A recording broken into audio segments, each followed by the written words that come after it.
Hello students, इस video में MP board 2026 के बोर्ड एग्जाम में आए हुए 4 मार्क्स वाले क्वेश्चन सॉल्व करेंगे। तो चलिए स्टार्ट करते हैं। तो जैसा कि आप जानते हैं, एमपी बोर्ड में क्वेश्चन नंबर 21 से लेके क्वेश्चन नंबर 23 तक 4 मार्क्स के क्वेश्चन आते हैं। तो हम फर्स्ट क्वेश्चन से स्टार्ट करते हैं। पहला क्वेश्चन इसमें, balance the following chemical reaction.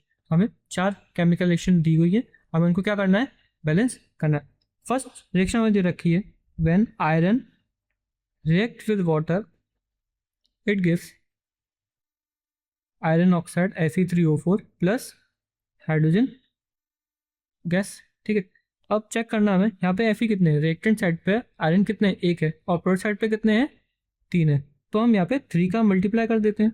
अब देखते हैं हमारे रिएक्टेंट साइड पे कितने हो गए, 3 हो गए, और प्रोडक्ट साइड पे कितने हो गए, 3 हो गए। हमारा आयरन तो क्या हो गया, अब बैलेंस हो चुका है। सेकेंड हमारे पास हाइड्रोजन का हम देखते हैं, हाइड्रोजन कितने हैं। हाइड्रोजन हमारे पास यहाँ पे रिएक्टेंट साइड पे कितने हैं, 2 हैं, और प्रोडक्ट साइड पे भी कितने हैं, 2 हैं। ठीक है, अब पर ऑक्सीजन प्रोडक्ट साइड पे तो कितने हैं, 4 हैं, और रिएक्टेंट साइड पे कितने हैं, 1 है। तो हम इसका 4 से मल्टीप्लाई कर देते हैं, तो हमारे अब ऑक्सीजन भी बैलेंस हो गए। पर इससे 4 को अगर हमने यहाँ पे रिएक्टेंट साइड पे ऑक्सीजन को तो बैलेंस करा, पर हमारे प्रोडक्ट साइड पर क्या हो गया, जो हाइड्रोजन है वो कैसे होगा, इम्बैलेंस हो गया। अब यहाँ पे कितने हो गए, 8 हाइड्रोजन हो गए, पर प्रोडक्ट साइड पे कितने हैं, 2 हाइड्रोजन। तो अगर हम इसका भी 4 से मल्टीप्लाई कर देंगे तो हमारी ये रिएक्शन बैलेंस हो जाएगी। अब चेक कर सकते हैं, रिएक्टेंट साइड पर आयरन कितने हैं, 3 है, प्रोडक्ट साइड पे कितने हैं, 3 है। ठीक है, आयरन बैलेंस है। अब हम आते हैं ऑक्सीजन की तरफ। ऑक्सीजन हमारी रिएक्टेंट साइड पे कितने हैं, 4 है, प्रोडक्ट साइड पे कितने हैं, 4 है। ठीक है, फिर आते हैं हम हाइड्रोजन की तरफ। हाइड्रोजन हमारी रिएक्टेंट साइड पे कितने हैं, 8 है, और प्रोडक्ट साइड पे कितने हैं, 8 है। तो ये रिएक्शन हमारी कैसे हो गई, बैलेंस हो गई। ठीक है, अब नेक्स्ट है, इसको हम इरेज कर देते हैं। बैलेंस रिएक्शन नीचे लिखी हुई है, वो मैंने आपको समझाने के लिए एक बार खुद से लिखी थी। ठीक है, फिर आता है hydrogen react with chlorine. Hydrogen react with chlorine gives us hydrochloric acid. Hydrogen और क्लोरीन रिएक्टेंट साइड पे कितने, 2 हैं, पर प्रोडक्ट साइड पे कितने, 1। इसका तो सिंपल है, इसका हमें सिर्फ 2 से मल्टीप्लाई करना और हमारी रिएक्शन क्या हो जाएगी, बैलेंस हो जाएगी। ठीक है, नेक्स्ट रिएक्शन हमारे पास नेक्स्ट है, when sodium react with water gives us sodium hydroxide plus hydrogen gas। Reactant side पे सोडियम कितना है, 1 है, प्रोडक्ट साइड पे भी 1 है। रिएक्टेंट साइड पे हाइड्रोजन कितने हैं, 2 हैं, प्रोडक्ट साइड पे कितने हैं, 3 है, और ऑक्सीजन तो 1 है ही। ठीक, तो हमें हाइड्रोजन बैलेंस कर ले। तो हम अगर ऐसा करें, यहाँ पे 2 कर दें, यहाँ पे 2 कर दें, तो यहाँ पे सोडियम तो 2 हो गए, और ऑक्सीजन भी 2 हो गए, और हाइड्रोजन भी 2 हो गए। ठीक है, तो अब हमारे ये पर यहाँ पे क्या हो गया, अब हमारा सोडियम क्या हो गया, इम्बैलेंस हो गया। तो हमें सोडियम को बैलेंस करने के यहाँ पे 2 का मल्टीप्लाई करना पड़ेगा। तो 2 सोडियम बैलेंस है। ठीक है, हाइड्रोजन कितने हो गए, हाइड्रोजन अब हमारे हुए 4, हाइड्रोजन 4 हो गए। अगर हम इधर भी मल्टीप्लाई कर दें तो रिएक्टेंट साइड पर भी हमारे क्या हो जाएंगे, रिएक्टेंट साइड पर भी हमारे हाइड्रोजन 4 हो जाएंगे, और ये क्या हो जाएगा, बैलेंस हो जाएगा, क्योंकि हमारे ऑक्सीजन भी 2 हैं इधर, रिएक्टेंट साइड पर, प्रोडक्ट साइड पर भी कितने हैं, 2 है। तो ये हमारी रिएक्शन कैसी हो गई, बैलेंस हो गई। नेक्स्ट रिएक्शन हमें दे रखी है, when silver chloride decompose it gives us silver plus chloride. ये तो सिंपल है, क्लोरीन कितने हैं इधर, 2 है, Ag कितना है, 1 है, प्रोडक्ट साइड पे सिल्वर 1 है और क्लोरीन 2 है, और रिएक्टेंट साइड पे सिल्वर और क्लोरीन दोनों ही 1 है। तो इसका हम सिंपल 2 से मल्टीप्लाई कर देते हैं, और सिल्वर को भी यहाँ से 2 से मल्टीप्लाई कर देते हैं। तो हमारी रिएक्शन कैसी हो जाएगी, बैलेंस हो जाएगी। कैसे, जैसे सिल्वर कितने हैं, 2 है, प्रोडक्ट साइड पे भी कितने हैं, 2 हैं, क्लोरीन रिएक्टेंट साइड पे भी 2 हैं, और प्रोडक्ट साइड पे भी कितने हैं, 2 हैं। चलिए नेक्स्ट क्वेश्चन की तरफ चलते हैं। नेक्स्ट क्वेश्चन हमसे क्या रहा, right balance chemical reaction for the following. ठीक है, when zinc carbonate ZnCO3 gives us zinc oxide plus carbon dioxide. ये रिएक्शन तो हमारी पहले से ही बैलेंस है। ठीक है, सेकेंड रिएक्शन हमारी magnesium react with hydrochloric acid gives us MgCl2 plus H2। तो ये रिएक्शन हमारी बैलेंस है, नहीं ये रिएक्शन हमारी बैलेंस नहीं है, क्योंकि रिएक्टेंट साइड पे Mg कितना 1 है, और हाइड्रोजन कितना 1 है, और क्लोरीन कितना 1 है, पर प्रोडक्ट साइड पे क्लोरीन कितने हैं, 2 हैं, और हाइड्रोजन भी कितने हैं, 2 हैं। तो इसका मल्टीप्लाई कर देंगे सीधा, इसका मल्टीप्लाई कर देंगे HCl से, HCl में 2 का मल्टीप्लाई कर देते हैं, तो हमारी रिएक्शन कैसे हो जाएगी, बैलेंस हो जाएगी, क्योंकि यहाँ पे भी हमारे 2 हाइड्रोजन हो जाएंगे और 2 क्लोरीन हो जाएंगे। ठीक है, इसको हम रब कर देते हैं। नेक्स्ट है लेड, जब when lead Pb, lead react with copper chloride gives us lead chloride PbCl2 plus copper. क्या ये रिएक्शन हमारी बैलेंस है? Pb1 ठीक है, कॉपर एक ठीक है, क्लोरीन 2 रिएक्शन हमारी बैलेंस है। नेक्स्ट है sodium sulphate Na2SO4 react with barium chloride BaCl2 gives us BaSO4 plus Na। क्या ये रिएक्शन बैलेंस है? Na2 है, Na1 है, नहीं है, तो हम यहाँ पे 2 का मल्टीप्लाई कर देते हैं। अब देखते हैं Na2 ठीक है, सल्फेट एक है ठीक है, बैरियम एक है, बैरियम इधर भी एक है, और क्लोरीन इधर कितने हैं? 2 हैं, और इधर भी कितने हैं? 2। ये रिएक्शन हमारी क्या हो गई? ये रिएक्शन भी हमारी बैलेंस हो गई। इसको भी हम रब कर देते हैं और नेक्स्ट क्वेश्चन की तरफ चलते हैं। नेक्स्ट क्वेश्चन है draw NEET label diagram of human excretory system. तो यहाँ पे आपको डायग्राम दिया हुआ ह्यूमन एक्सक्रीटरी सिस्टम का। तो ह्यूमन एक्सक्रीटरी सिस्टम में क्या क्या होता है? एक पेयर ऑफ किडनी होती है। क्या किडनी कितनी होती है? एक पेयर में होती है, 2 किडनी होती है। किडनी का काम क्या होता है? वो ब्लड को फिल्टर करती है और क्या बनाती है? यूरिन बनाती है। फिर क्या होते हैं? 2 यूरेटर होते हैं, फिर क्या करते हैं? यूरिन को कैरी करते हैं और कहाँ ले आते हैं? ब्लैडर में ले आते हैं। फिर आता है यूरिनरी ब्लैडर, जो क्या करता है? यूरिन को स्टोर करता है, और फाइनली यूरोथ्रा के थ्रू अब यूरिन को क्या करते हैं? फिर एक्सक्रीट कर देते हैं। तो ठीक है, ये हमारा, हम इसकी लेबलिंग कर लेते हैं। ये हमारी है, ये हमारी राइट किडनी है, राइट किडनी ठीक है। फिर ये हमारे यूरेटर है, यूरेटर। फिर आता है हमारा urinary bladder, urinary bladder. Last में आता है हमारा यूरेथ्रा। क्या आता है? यूरेथ्रा ठीक है, ये भी हो गई। अब सेकंड क्वेश्चन है what is the blood pressure of a human, यहाँ हेल्दी अडल्ट की, हेल्दी अडल्ट का ब्लड प्रेशर क्या होता है? तो हेल्दी अडल्ट का ब्लड प्रेशर होता है 120/80 मिलीमीटर ऑफ मर्करी। इसमें जो आपका 120 होता है, 120 होता है, वो होता है आपका सिस्टोलिक प्रेशर। क्या सा होता है? Systolic pressure. और जो आपका 80 होता है वो होता है आपका डायस्टोलिक प्रेशर ठीक है। नेक्स्ट क्वेश्चन की तरफ चलते हैं। नेक्स्ट क्वेश्चन है right any 3 differences between aerobic and anaerobic respiration. Question में पूछ रहा है कि आपको 3 डिफरेंस बताने हैं, किसमें? एरोबिक और एनारोबिक रेस्पिरेशन में। तो एरोबिक रेस्पिरेशन वो रेस्पिरेशन होते हैं जो ऑक्सीजन की प्रेजेंस में होते हैं, और एनारोबिक वो होते हैं जो ऑक्सीजन की प्रेजेंस में नहीं होते ठीक है। एरोबिक रेस्पिरेशन के एंड प्रोडक्ट होते हैं आपके कार्बन डाइऑक्साइड और वाटर। जो एरोबिक रेस्पिरेशन होता है उसका एंड प्रोडक्ट क्या होते हैं? कार्बन डाइऑक्साइड और वाटर। और एनारोबिक के होते हैं इथेनॉल और कार्बन डाइऑक्साइड, कभी कभी लैक्टिक एसिड भी बनता है ठीक है। एरोबिक रेस्पिरेशन में लार्ज अमाउंट ऑफ एनर्जी निकलती है, जबकि एनारोबिक रेस्पिरेशन में स्मॉल अमाउंट ऑफ एनर्जी निकलती है ठीक। नेक्स्ट क्वेश्चन है टूथ डिके। टूथ डिके का होता है, तो टूथ डिके होता है जब आपके जो माउथ का पीएच है, जब आपके माउथ का पीएच 5.5 से बिलो चला जाता है तो टूथ डिके होने लगता है। अभी क्यों होता है? जब इसे शुगरी फूड हम जब खाते हैं, तो शुगरी फूड हम खाते हैं तो जो बैक्टीरिया प्रेजेंट होता है माउथ में, वो क्या करता है? शुगर को एसिड में क्या कर सकता है? कन्वर्ट कर देता है। अब जो एसिड वो क्या करता है? जो माउथ का पीएच है उसको लोअर कर देता है। और जो हमारी इनेमल होती है, इनेमल हमारी किससे बनी होती है? वो होती है कैल्शियम फॉस्फेट से। वो क्या करता है? कैल्शियम फॉस्फेट को डिके करने लग जाता है। क्या करने लगता है? डिके या डिजोल्व उसको करने लग जाता है, कॉजिंग टूथ डिके। अब ठीक है, हम पढ़ते हैं इसको। Tooth decay starts when the pH of the mouth fell below 5.5 after eating sugary food. Bacteria present in the mouth break down the sugar to produce acids ठीक है।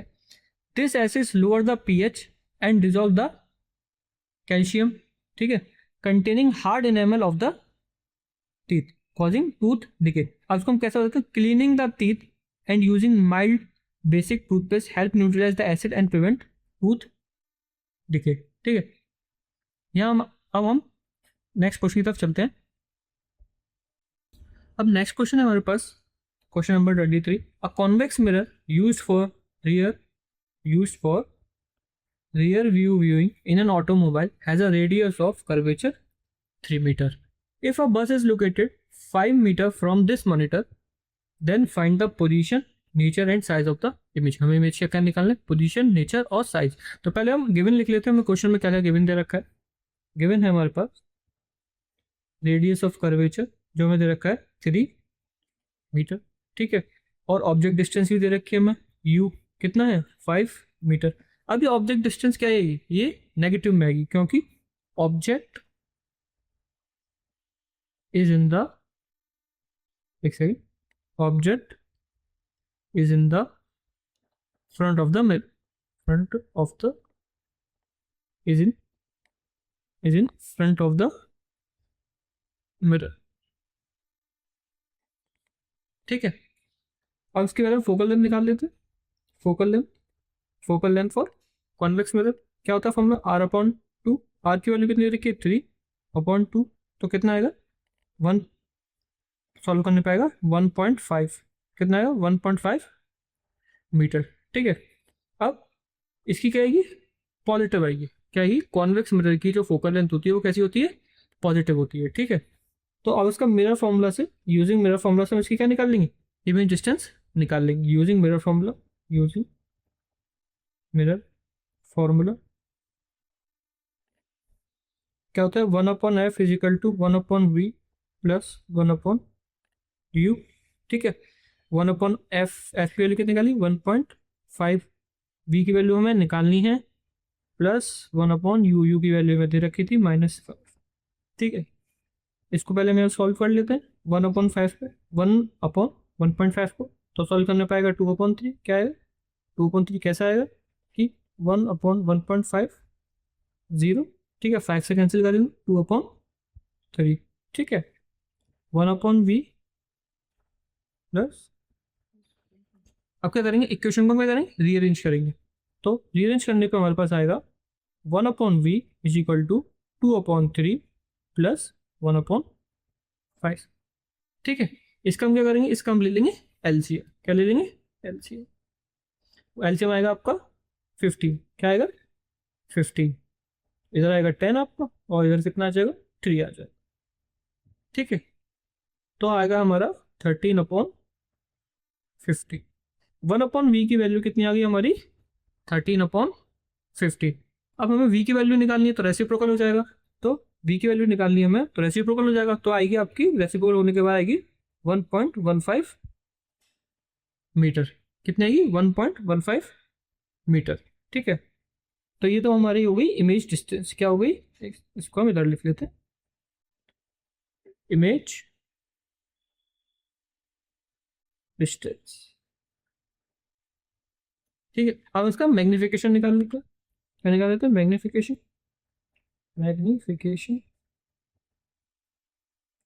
ये हमारी कैसी आई, ये हमारी पॉजिटिव क्या आई, इससे हमें क्या पता चल रहा है, इससे हमें पता चल रहा है कि जो इमेज है वो बिहाइंड द मिरर बनी है, क्या बनी है, बिहाइंड द मिरर बनी, ठीक है। मैग्निफिकेशन फॉर्मूला होता है m is equal to -b/u, तो v की वैल्यू 1.15 और u की वैल्यू कितनी थी हमारी, u की वैल्यू थी आपकी -5, कैंसिल, माइनस से माइनस कैंसिल हो जाएगा, आपकी वैल्यू आएगी 0.23। अभी मैग्निफिकेशन क्या है, 1 से कम है, मैग्निफिकेशन की वैल्यू 1 से कम है, तो जो वो मैग्निफिकेशन हो वो क्या होगा, डिमिनिश्ड होगा, क्या होगा इमेज का, डिमिनिश्ड होगा, ठीक है। और हम निकाल लेते हैं इसका, हमारा ये भी आ गया, तो हम इसका नेचर लिख लेते हैं। नेचर क्या होगा इमेज का, नेचर होगा कॉन्वेक्स मेथड, तो वर्चुअल होगी बिहाइंड द मिरर, वर्चुअल होगी, और कैसी होगी, इरेक्ट होगी, वर्चुअल इरेक्ट, एक सेकंड, वर्चुअल इरेक्ट एंड कैसी होगी, डिमिनिश होगी,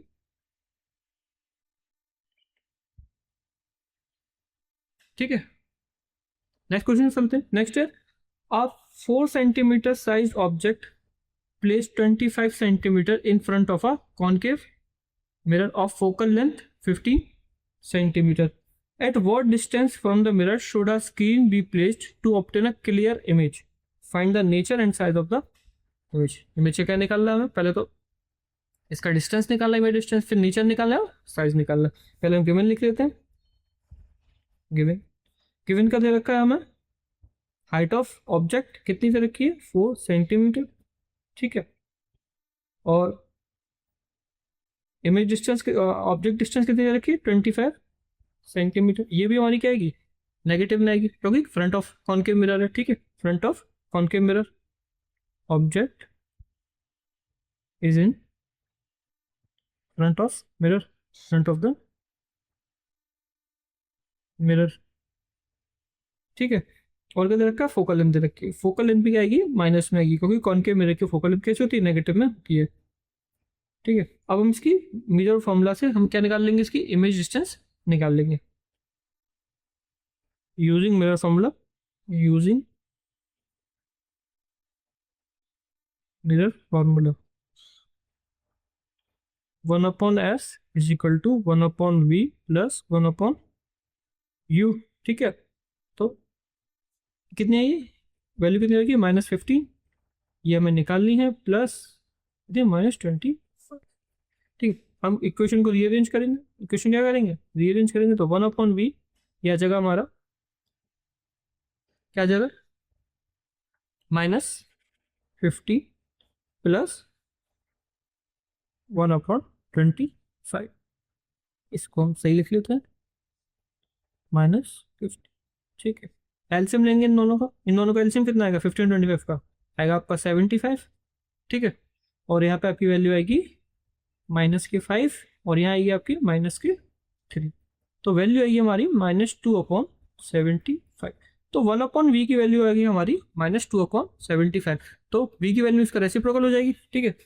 v की वैल्यू हमारी कैलकुलेट करने पे आएगी, वो आएगी आपकी 2/75, तो ये आएगी आपकी -37.5 सेंटीमीटर, ठीक है। सेंटीमीटर में ही दे रखा है, सेंटीमीटर में दे रखा है, ठीक है, -37.5 सेंटीमीटर, ठीक है। अभी नेगेटिव साइन आया, क्या है, नेगेटिव साइन, तो जो इमेज है वो फ्रंट ऑफ द मिरर बनेगी, ठीक है। तो कैसी होगी इमेज, रियल होगी, ठीक है।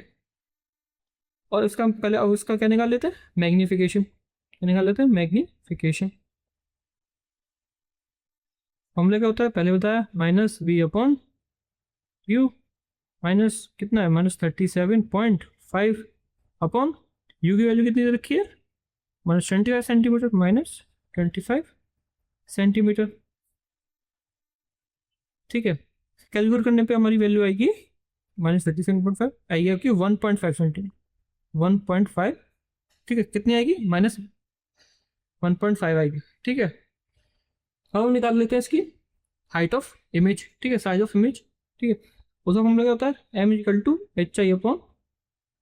hi/ho, height of image upon height of object. अब हाइट ऑफ इमेज हमें निकालनी है, तो फॉर्मूला हम रीअरेंज करेंगे, hi = m × height of object, M क्या, मैग्निफिकेशन, ठीक है। मैग्निफिकेशन की वैल्यू भी निकाली हमने, -1.5 इंटू हाइट ऑफ ऑब्जेक्ट कितनी, 4 सेंटीमीटर, ठीक है, 4 सेंटीमीटर, 4 सेंटीमीटर, तो ये आएगी हमारी -6 सेंटीमीटर, कितनी आएगी, -6 सेंटीमीटर, ठीक है। हम इसका नेचर लिख लेते हैं, नेचर क्या है, रियल है, ठीक है, और क्या, इन्वर्टेड भी है, माइनस में इसलिए इन्वर्टेड, और क्या होगी, और एनलार्ज होगी, और क्या होगी, एनलार्ज, ठीक है। यहाँ हमारे 4 मार्क्स वाले क्वेश्चन खत्म होते हैं।